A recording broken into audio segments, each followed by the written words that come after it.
Single-handed, 4 days out of Santa Cruz to Tenerife, 96 hours at sea, and a meagre 127 nautical miles made good.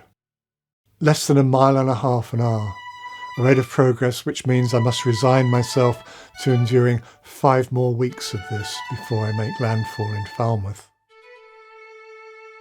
In the days of countdown to my departure, I'd increasingly experienced a grey depression, an uneasy realisation that I no longer wanted to play this game at all. At other times in my life, whenever a situation lost all attraction, I'd been able to walk off the pitch, just walk away. But too much of my self-image and self-esteem is invested in this heroic, single-handed voyage. I had no chance but to set sail. Now, at sea, depression beclouds my hours, and most painful are those first moments of waking as I regain consciousness of where I am and the prospect of another month and more of this loneliness.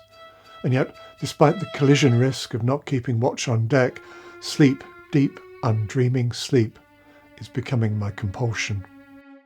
My once beloved boat is now my prison. It's making its own way home, and my presence is merely tolerated. I can tag along or not. But tonight, out here in the cockpit, I'm watching on our horizon a thin line of lights which I know is Funchal waterfront. And I am so tempted to make my escape attempt, change the game, change course and head into a Madeira harbour for a few days or a week or several weeks or several months. Perhaps my lady wife, whom I'm missing so deeply, could fly out and join me. I could kid myself it was a holiday, not just another failure of courage. 7 days out of Santa Cruz. 273 miles made good in a total of 168 hours. My achievement still less than 2 miles an hour. Mainsail draped over the cabin roof, everything else tied down as far as possible to lessen the incessant roll and crash of a small boat lacking any forward motion, at the mercy of an Atlantic swell. Becalmed for much of the last 24 hours, I've managed a net total of just 3 miles towards Falmouth. During the morning, I drifted into a flotilla of Portuguese man-of-war jellyfish with their little sails up, making better progress than me. But at least Funchal is well behind me now. The temptation to stop for a while, take that little holiday on Madeira, became close to overpowering, except that I knew that if I did stop, I'd likely never start again. So I chose depression and loneliness over the shame which would accrue if I walked away from yet another adventure project. I rang my lady wife on the sat phone to tell her I was carrying on, and after I'd hung up, I cried for 20 minutes. But that was nothing new. This trip, every other call home has left me in tears. 10 days out of Santa Cruz. 337 miles in a total of 240 hours. Still more than 1,000 miles from Falmouth. Very light airs over the past 24 hours.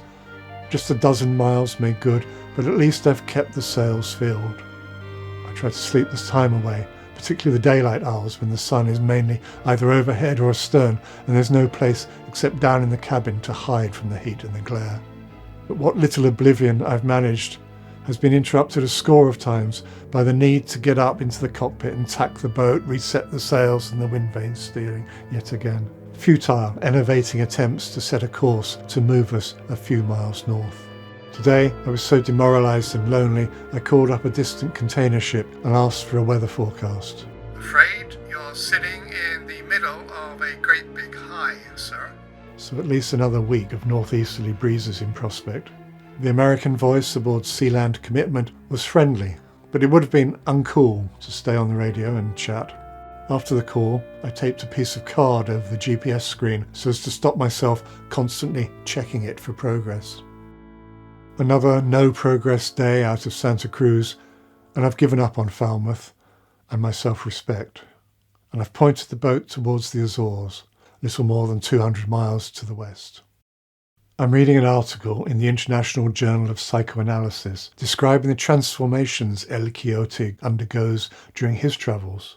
They represent, it says, an evolution which is at work to dissipate his grandiose narcissism by means of a cure of humiliation, which makes him able to recognise dependence and internal conflicts, finally culminating in the working through of the depressive position and the resolution of the prior schizo-paranoid phase. And so I wonder, am I nearly there yet?